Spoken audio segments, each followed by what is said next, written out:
त्याने file DGP सरांना दिली आणि पुढे बोलू लागला. त्याने एकदाही आरवीकडे पाहिलं नाही, कारण जर त्याने तिच्याकडे पाहिलं असतं तर तो नक्कीच रडला असता. त्याने आरवीकडे पाहणं टाळलं आणि आश्वीबद्दल बोलू लागला. काय म्हणजे आश्वीसुद्धा संभवसोबत मिळाली आहे का? डीजीपी सरांनी प्रश्न केला. हो सर, ती 2 वर्षापूर्वी अचानक गायब झाली नव्हती. तिचा भाऊ म्हणजे संभव याने 100 कोटीच्या ड्रग्ज डीलसाठी आश्वीला दुबईला एका श्रीमंत व्यक्तीकडे पाठवलं होतं, त्याच्यासोबत रात्र घालवण्यासाठी. आश्वी कधीही संभवच्या बोलण्याला नकार देत नसे, म्हणून तिनं त्याचं म्हणणं मान्य केलं आणि दुबईला रवाना झाली. ती एका दिवसातच परत येणार होती, पण दुबईत गेल्यावर तिला समजलं की तो माणूस आशियाचा नंबर 1 बिझनेसमॅन आहे आणि त्याच्याकडे इतकी संपत्ती आहे की आश्वी आयुष्यभर ऐशोआरामात जगू शकेल. लोभाने तिनं त्या माणसाला आपल्या प्रेमाच्या जाळ्यात ओढायला सुरुवात केली. तो माणूस आश्वीच्या प्रेम जाळ्यात इतका अडकला की तिच्या हातचं खेळणं बनून राहिला. ती सांगेल तसं तो करायचा. आश्वी तिथूनच पैशाचे व्यवहार करून संभवकडे पोहोचवू लागली. दोघा भावंडांसाठी जणू स्वर्गाचे दरवाजेच उघडले होते. पण एक दिवस त्या माणसाला आश्वीचं खरं सत्य समजलं आणि त्याने तिला कैद करून ठेवलं. आश्वी मागील 6 महिन्यापासून त्याच्या कैदेत होती, पण एक दिवस ती पळून जाण्यास यशस्वी झाली आणि भारतात आली. म्हणजे ती काल तिथून पळून आली आणि पृथ्वीला भेटली? रुद्रची गोष्ट ऐकून आरवीने आश्चर्याने विचारलं. नाही, ती 2 महिन्यापूर्वीच पळून आली होती, पण इथे आल्यावर संभवच्या शत्रूंच्या हाती लागली. त्यांच्या कैदेतून कालच ती सुटली आणि अचानक पृथ्वी समोर आली. पृथ्वी तिला आधीपासूनच ओळखत होती, म्हणून तिला घरी आणलं. रुद्रने आरवीकडे न पाहताच उत्तर दिलं. आरवीला जाणवलं की रुद्र तिच्यापासून नजरा चोरतोय. ती काही बोलणार इतक्यात डीजीपी सर म्हणाले, मग आश्वीचा पुढचा प्लॅन काय आहे? मला माहीत नाही सर, पण ती आणि संभव काहीतरी मोठं करण्याच्या तयारीत आहेत. रुद्र म्हणाला. काय करण्याचा प्रयत्न करतायत? डीजीपी साहेबांनी कडक आवाजात विचारलं. ते मला हरवण्याची योजना आखत आहेत. रुद्रनं खोल श्वास घेत उत्तर दिलं. सगळं माहीत असूनही तू पृथ्वीला आश्वीच्या जवळ एकटीला सोडून आलास. तुझं डोकं ठिकाणावर आहे का? आरवी रुद्रकडे रागाने बघू लागली. चिंता करू नकोस, मी एल्विसकडे पृथ्वीची जबाबदारी सोपवली आहे. त्याचबरोबर घराबाहेर सिक्युरिटी गार्ड्स तैनात केले आहेत. पृथ्वीला काही होणार नाही, रुद्र म्हणाला. त्याने क्षणभर आरवीच्या डोळ्यात पाहिलं, पण लगेच दुसरीकडे पाहू लागला. आणि जर काही झालं तर तू जबाबदारी घेशील का? आपल्या बहिणीला एखाद्या अनोळखी व्यक्तीवर कसा सोडू शकतोस जेव्हा तुला माहीत आहे की आपला शत्रू काय करू शकतो? आरवीने जागेवरून उठून रागाने प्रश्न केला. एल्विस माझ्यासाठी अनोळखी नाही. रुद्रही आरवी समोर उभा राहिला. डीजीपी सर दोघांच्या मध्ये येऊन म्हणाले. रुद्र, आरवी, अजून एक शब्दही बोलला तर तुम्हा दोघांना या केसमधून काढून टाकेन. दोघे शांत झाले, पण नजरेनं एकमेकांकडे बघत राहिले. आरवी, तू इथे बस. रुद्र, तू घरी जा आणि आधी पृथ्वीला घेऊन इथे सुरक्षित आण आणि मग आपण पुढचा प्लॅन करू. डीजीपी सरांनी आदेश दिला तसा रुद्र तिथून निघून गेला. पप्पा, तुम्ही लवकरात लवकर ही केस संपवा, कारण आता मी रुद्रला एक क्षणही सहन करू शकत नाही. जे काही करायचे ते करा. संभवला शिक्षा द्या, पण मला रुद्रपासून मुक्त करा, आरवी रागाने म्हणाली. डीजीपी सर आश्चर्याने आरवीकडे पाहू लागले. मला जेव्हापासून कळलं आहे की रुद्रच्या वडीलच माझ्या आईवडिलांचे मारेकरी आहेत, तेव्हापासूनच त्याच्यासोबत एक सेकंदही घालवणं माझ्यासाठी अशक्य झालं आहे. आरवी, तुला हे कसं कळलं? भूतकाळाची गोष्ट ऐकून डीजीपी सर थक्क होऊन म्हणाले. पप्पा, तुम्हाला काय वाटतंय की तुम्ही माझ्यापासून सत्य लपवाल तर मला कधीच कळणार नाही? सत्य कधीही लपवता येत नाही, ते एक दिवस समोर येतच. ज्या दिवसापासून मला कळलं की रुद्रचे बाबा हेच माझ्या आईवडिलांचे खुनी आहेत, त्या दिवसापासूनच त्याच्यासोबत एक सेकंदही घालवणं माझ्यासाठी अशक्य झालं आहे. असं म्हणताच आरवी काल रात्रीच्या घटनेत हरवली, ज्यावेळी रुद्रच्या वडिलांचं खरं रूप तिच्यासमोर आलं होतं. आरवी आश्वीवर नाराज होती आणि रुद्रवर प्रचंड रागात होती. ती स्टडी रूममध्ये आली आणि रुद्रवर राग काढण्यासाठी तिनं आतून दरवाजा बंद केला. रुद्र दरवाजा उघडण्याची विनंती करत राहिला, पण आरवीनं त्याचं काहीही ऐकलं नाही. रुद्राला मी कसं सांगू की आश्वी खरं तर संभवची बहीण आहे. नक्कीच ती मुलगी इथे संभवच्या सांगण्यावरूनच आली असणार. मला तिच्या प्लॅनबद्दल समजून घ्यावं लागेल आणि काहीही करून तिला लवकरात लवकर इथून बाहेर काढावं लागेल. अशा विचारातच आरवी अस्वस्थ होती. तिच्या मनात फक्त एकच गोष्ट फिरत होती. आश्वीला या घरातून, रुद्रपासून आणि पृथ्वीपासून दूर करायचं आहे. ती विचारत होती इतक्यात तिची नजर रुद्रच्या लॅपटॉपवर पडली. रुद्रचे इतर 2 लॅपटॉप तिने आधीच चेक केले होते, पण एक अजून शिल्लक होता. कुतूहलाने ती लॅपटॉप घेऊन बसली आणि उघडण्याचा प्रयत्न करू लागली, पण रुद्रचा लॅपटॉप नेहमीप्रमाणे पासवर्डने लॉक होता.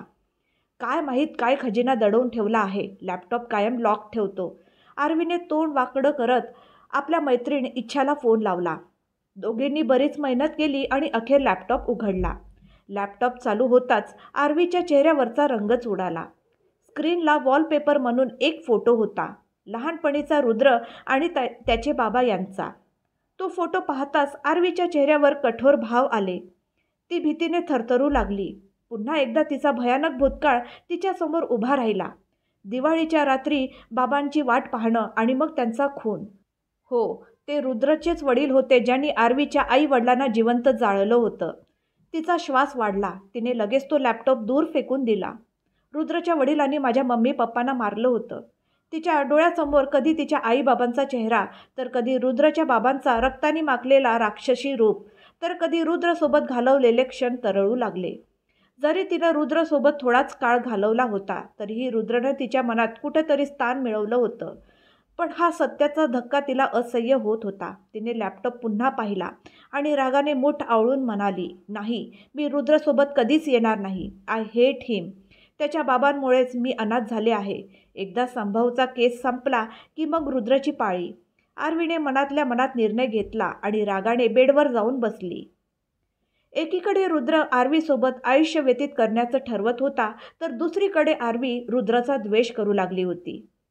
आरवी, प्रत्येक नाण्याला 2 बाजू असतात. तू फक्त आपली बाजू पाहून एकतर्फी निर्णय घेऊ नकोस.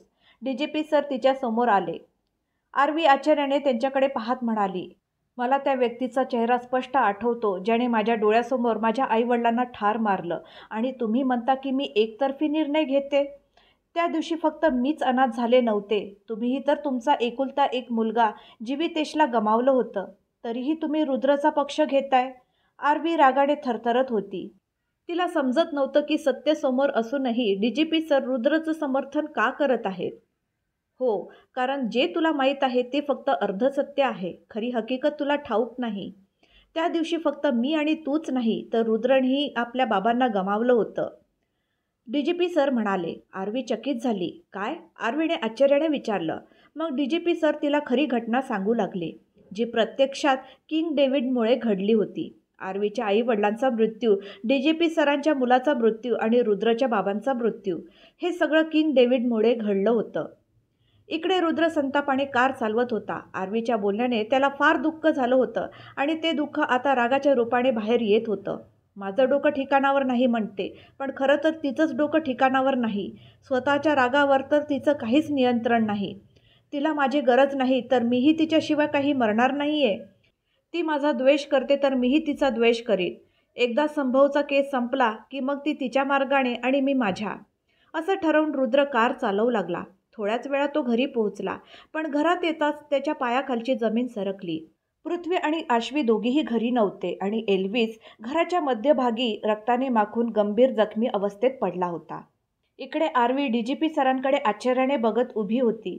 डीजीपी सरांनी बोलायला सुरुवात केली. मी, तुझे बाबा आणि रुद्रचे बाबा, आम्ही तिघं लहानपणापासून एकत्र होतो.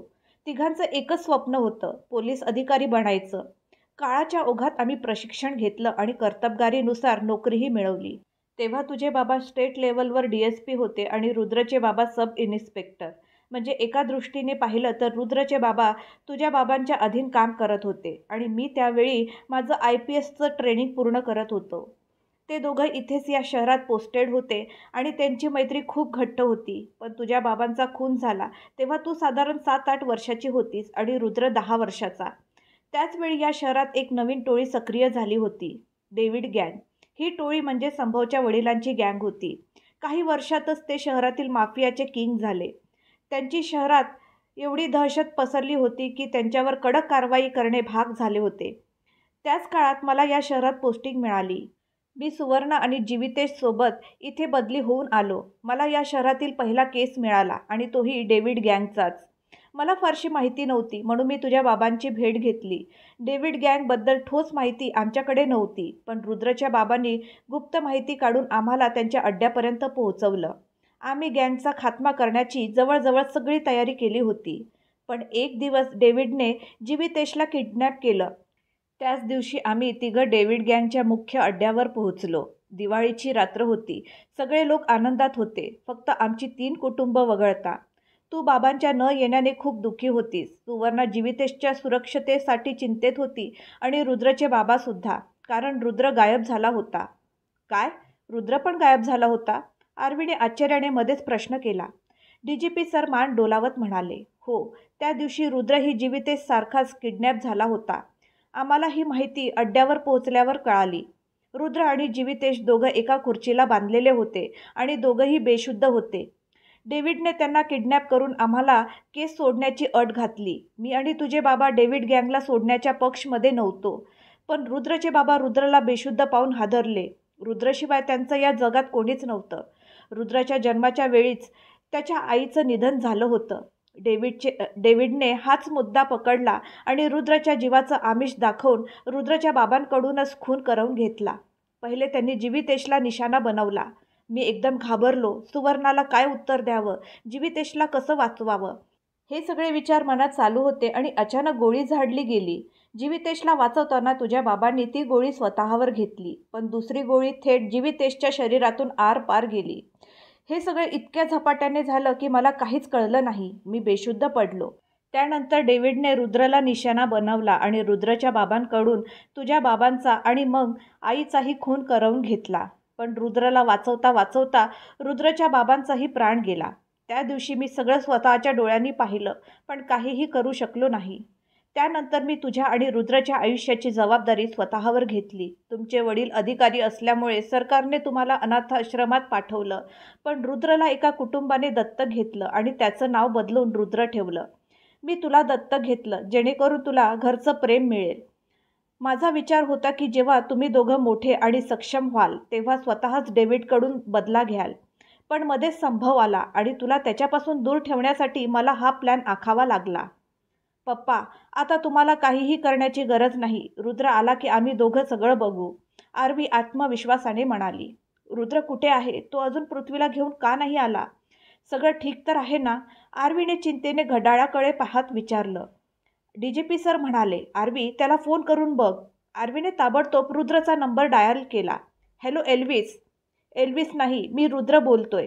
रुद्रचा आवाज ऐकताच आरवी चकित झाली. रुद्र, काय झालंय? तू रडतोयस का?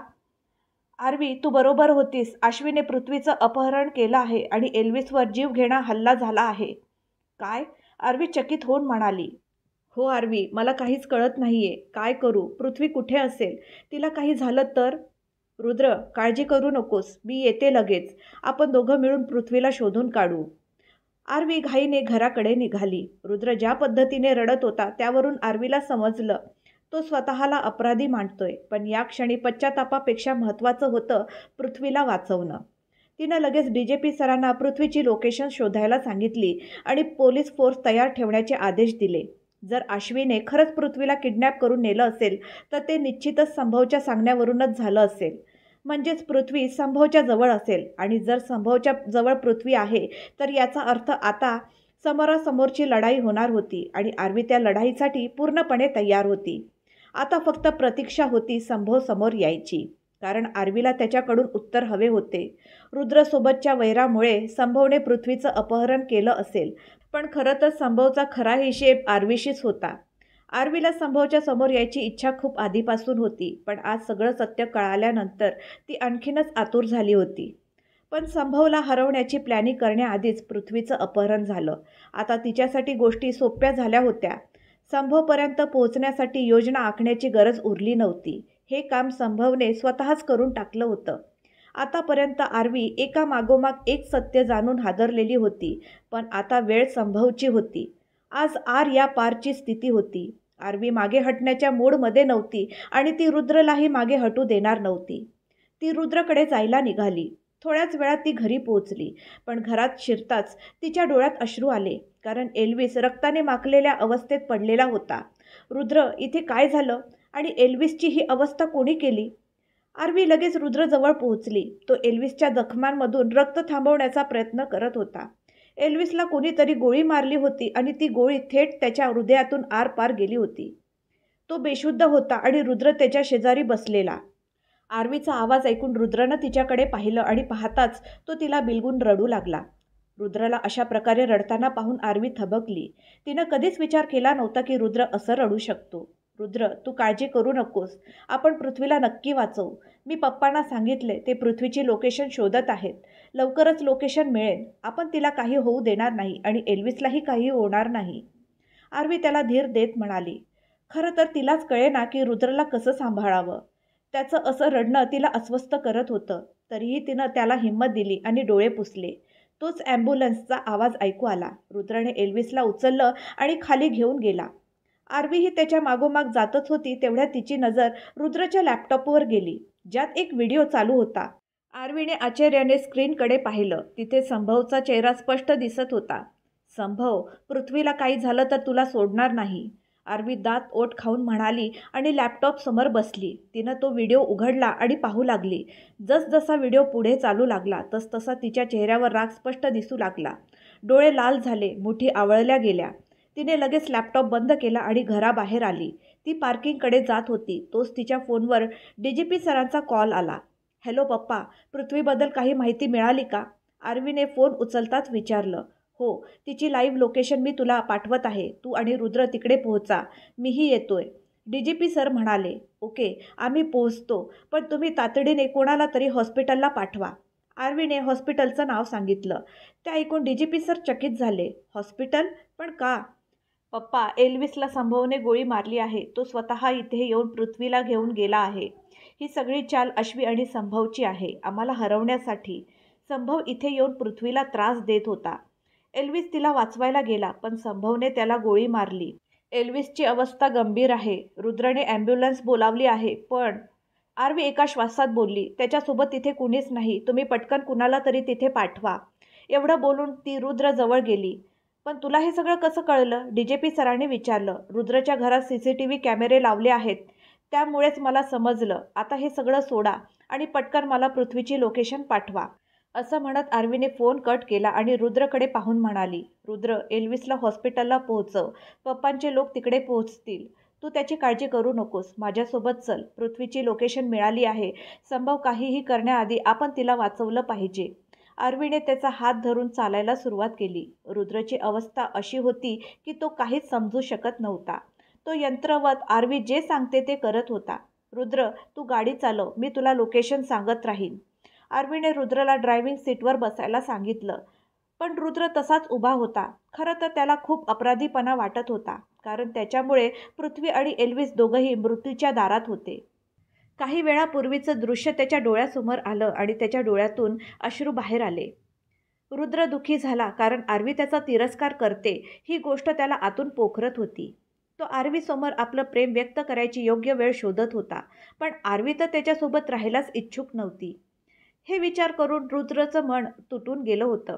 त्याने मनाशी ठरवलं, आता आरवीला तो काही महत्त्व देणार नाही, फक्त आपल्या कामाशी काम ठेवेल. हेच विचार करत तो पृथ्वीला घ्यायला घरी आला. पण घरात आल्यानंतर त्याला धक्का बसला. पृथ्वी तिथं नव्हती आणि एल्विस रक्ताने माखलेल्या अवस्थेत जमिनीवर बेशुद्ध पडलेला होता. एल्विस!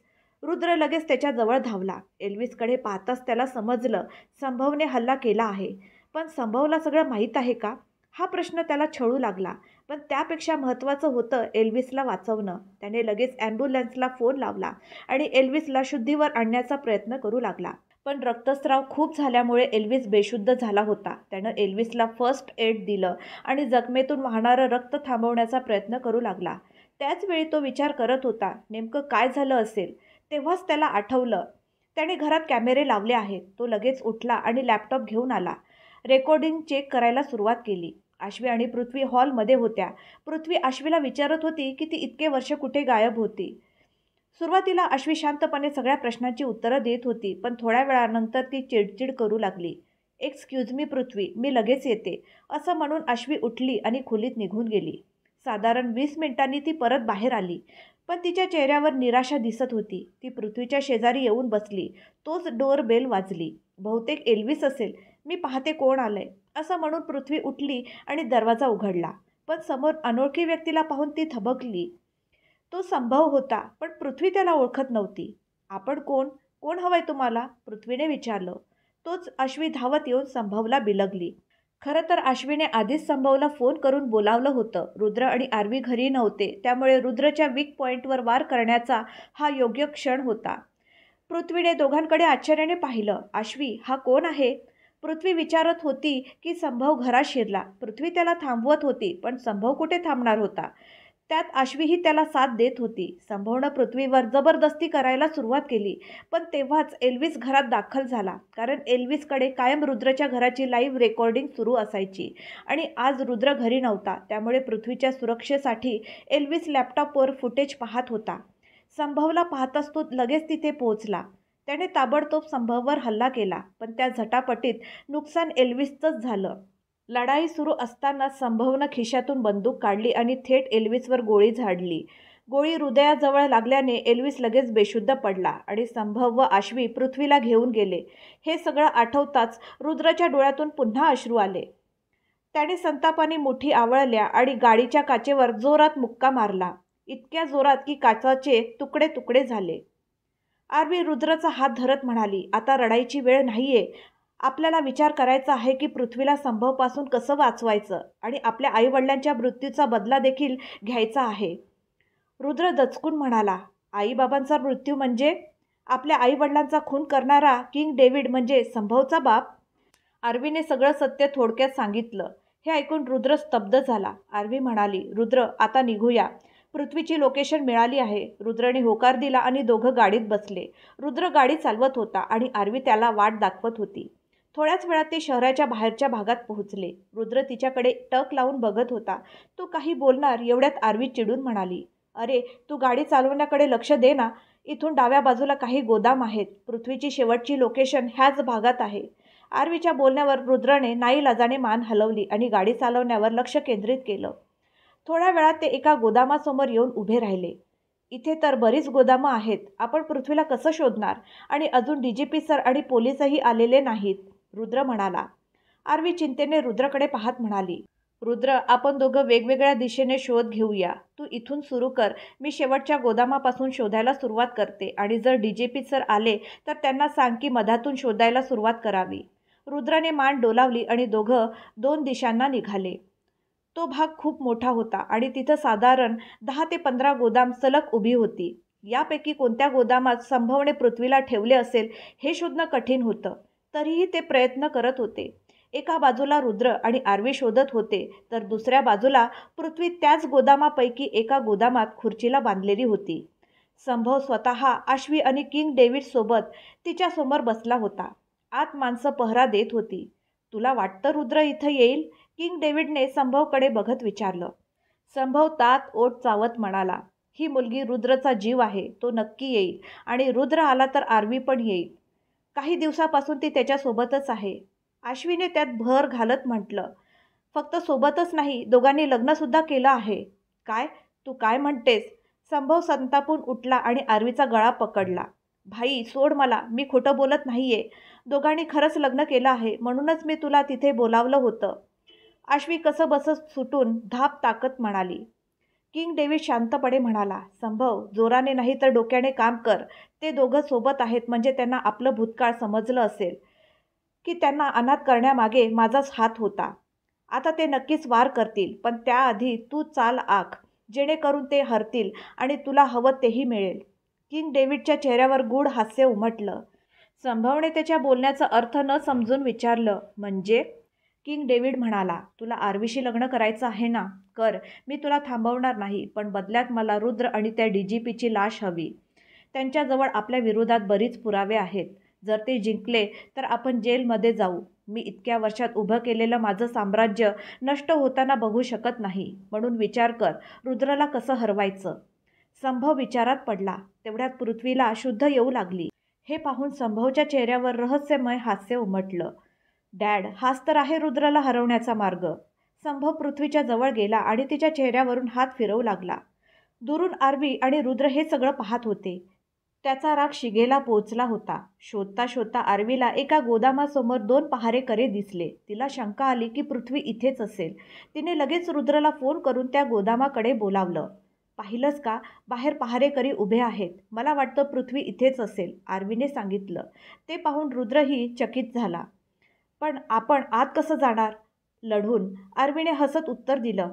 म्हणजे काय? रुद्र विचारणार तेवढ्यात आरवी पुढे निघून गेली. अगं थांब, रुद्र ओरडत राहिला, पण आरवी आधीच पहारेकऱ्यांसमोर पोहोचली होती. तू कोण आहेस? पहारेकऱ्यांपैकी एकाने विचारलं. आरवी वेडी झाली आहेस का? रुद्र तिच्याजवळ येत म्हणाला, पण पहारेकऱ्यांनी त्यालाही बंदुकीच्या निशाण्यावर घेतलं. हो, वेडी झालीये. काय करणार तू? आरवीने त्यांना दुर्लक्ष करून रुद्रशी भांडायला सुरुवात केली. रुद्रला तिचा प्लॅन समजला. तोही नाटक करू लागला. आरवीचं उद्दिष्ट होतं की आत किती लोक आहेत आणि त्यांच्याकडे काय शस्त्र आहेत हे जाणून घ्यावं. म्हणूनच ती जोरात भांडू लागली. रुद्र म्हणाला, मी काय करतो ते तुला नंतर सांगीन. आधी सांग, तू घरातून पळून इथे का आलीस? मला तुझ्यासोबत राहायचं नाही. आणि तू विचारणारा कोण? आरवी रुद्रच्या चेहऱ्यासमोर आली. मी तुझा नवरा आहे, समजलीस? रुद्र बोट दाखवत म्हणाला. नाही, मी नाही मानत की तू माझा नवरा आहेस. भाऊ, तुम्हाला माहीत आहे का, याने माझ्याशी जबरदस्ती लग्न केलं. आता मला जबरदस्ती सोबत ठेवतोय. आरवीने खोटे अश्रू आणत पहारेकऱ्यांशी बोलायला सुरुवात केली. हे ऐकून आतले 5 पहारेकरी बाहेर आले. आरवीने लगेच त्यांची संख्या आणि शस्त्र लक्षात ठेवली. तिने रुद्रला डोळ्यांनी इशारा केला आणि दोघांनी एकदम हल्ला केला. इतक्या झपाट्याने त्यांनी हल्ला केला की कुणाला सावरता आलं नाही. थोड्याच वेळात 7ही पहारेकरी जमिनीवर कोसळले. आता आत जाऊया, कदाचित तिथं अजूनही पहारेकरी असतील, रुद्र म्हणाला. आरवीने होकार दिला. दोघांनी गन घेतल्या आणि आत शिरले. आत कोणी दिसत नव्हतं. दोघे थोडेसे चकित झाले. बहुतेक एवढेच लोक असावेत. आता पृथ्वीला शोधूया, आरवी म्हणाली आणि पुढे जाऊ लागली. तेवढ्यात अचानक कुणीतरी तिच्यावर हल्ला केला, पण रुद्रने त्याला पकडून डोक्यात गोळी घातली. सायलेन्सरमुळे आवाज आला नाही, पण 2 पहारेकरी सतर्क झाले आणि पुन्हा हल्ला केला. आरवी आणि रुद्रच्या ट्रेनिंग समोर ते टिकले नाही. दोघांनी त्यांनाही मारलं. पुन्हा 4ही बाजूनी पाहिलं. कोणी न दिसल्यावर ते पुढे जाऊ लागले. ते पुढे जात असताना रुद्राला आश्वी दिसली.